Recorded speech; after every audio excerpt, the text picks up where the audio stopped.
Hello, good afternoon, good morning sa lahat. Ngayon meron akong i-share sa inyo na event na nangyari sa akin. Hindi ko man to agad na i-upload pero makakahabol din naman. So ito ay nangyari nung December, Christmas and New Year.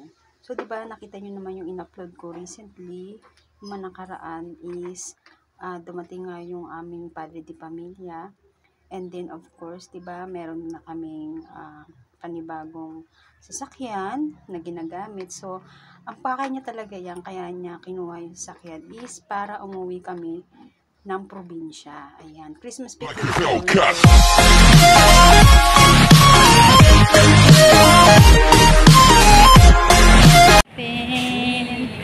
Okay, let's go. Ito po siya.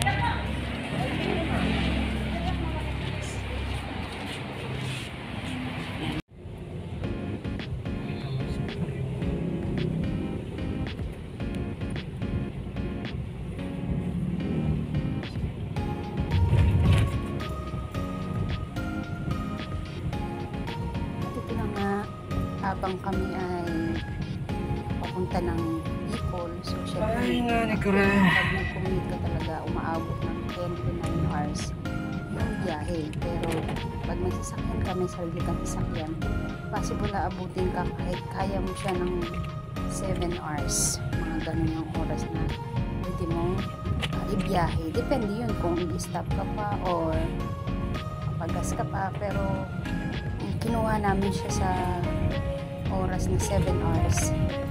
Umalis kami dito gabi. Parang 6 p.m. I think. So, binayahin namin. So, brand new yung sasakyan. So, ang ganda ng condition ng sasakyan. Then, of course, ang aming driver, walang iba kundi ang aming humanang performance. Asawang si Juan. Nakita niyo naman yung paligid.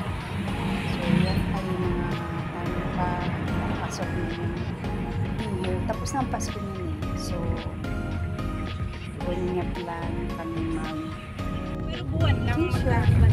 Plan niya talaga yung kaya siya. Ano naman, mas matanda lang ako ng isang taon kayo. Makauwi sa Tinitake sa Bernard na. tagal ng panahon. Almost, I think, napakatagal ng panahon ng hindi kong pumunta. Lalaki na, binata ng mga anak namin. So, sila na. So, magandang yung sasakyan. Yung purpose talaga kaya siya kumuha ng sasakyan. That time, di pa ako masyadong marunong mag-drive niya. Inaanak ko na lang. Kaya siya yung nag-drive.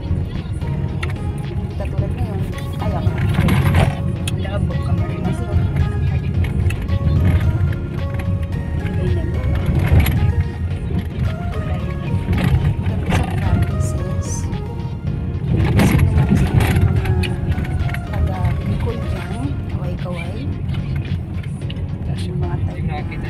Biyahe kami papunta sa Cabo Camarines sa side nila. So, haba-haba din ang aming biniyahe. Yung lugar na yun is papasok sa kanila. Nakapasok na kami sa place ng kanilang barangay. So mapuno talaga, no? Kita mo talaga na probinsya pa rin.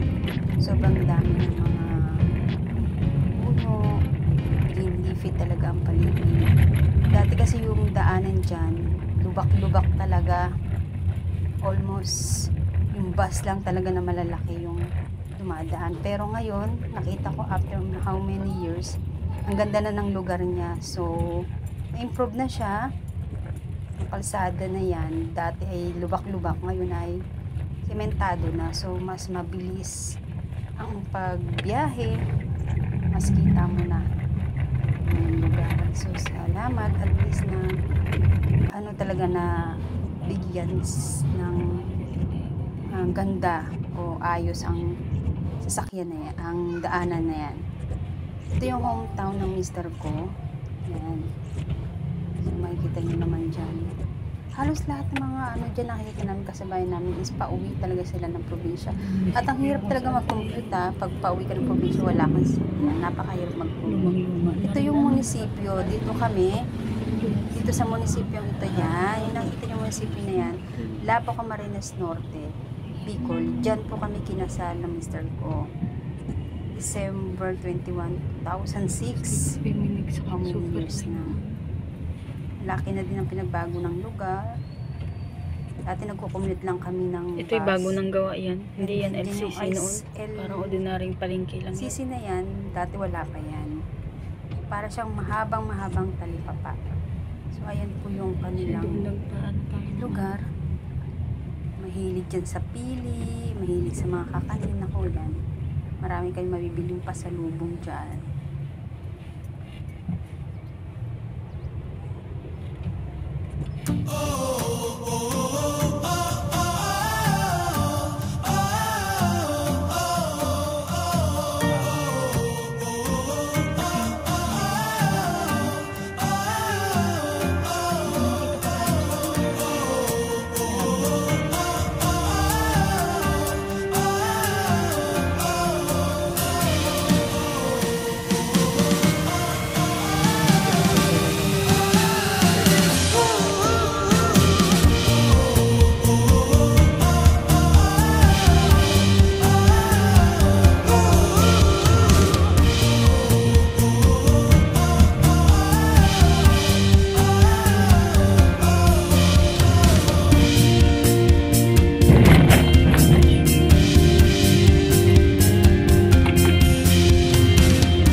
Francis.